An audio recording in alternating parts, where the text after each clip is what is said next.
saw me last year also at the town hall for the same reason.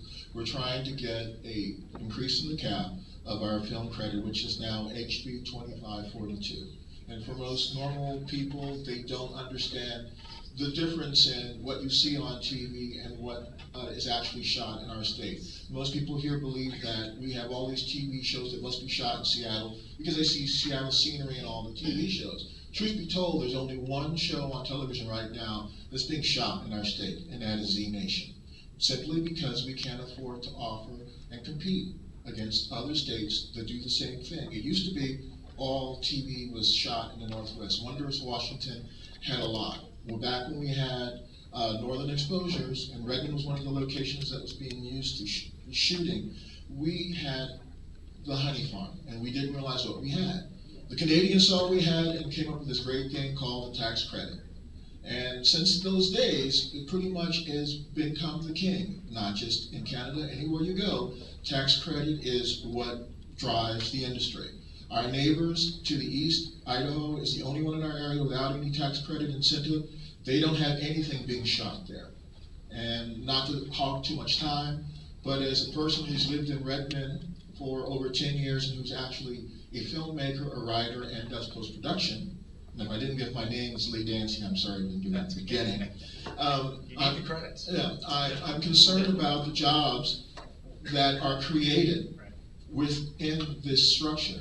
We're not asking for money to be given to us, we're actually asking for your support to help us bring more revenue to our state. Can we get that support? So there is an amazing level of support for the film industry tax credit that's been on the books for a while. The film industry is asking for an increase in the cap, the amount that can be credited. And it was interesting to me that almost every member of the Finance Committee, which I sit on, signed that bill as a sponsor. Also realizing that it probably was not going to happen this session. It will be a topic that will come up next year, and the reason it didn't happen this session is, as Andy said earlier, this is what we call a supplemental budget year. We're not writing a new budget. We are simply tinkering with the one that we wrote last year. And that credit was close to $10 million increase that had to come out of, would have to have been credited against the budget.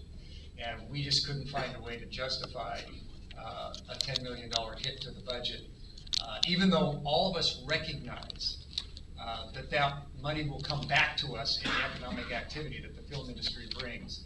But our short-term problem is we have to balance the budget today, not 5 or 6 years from now when that starts to come back to us. So that's the dilemma that we're in. I think we want to make this happen, and I think we'll find a way to make this happen, but it'll be done primarily in the context of a full budget, and that will be next year. So we're pretty much saying that it's dead for this year. Yes, I'm sorry to say. Well, at least we have it on record. Thank you.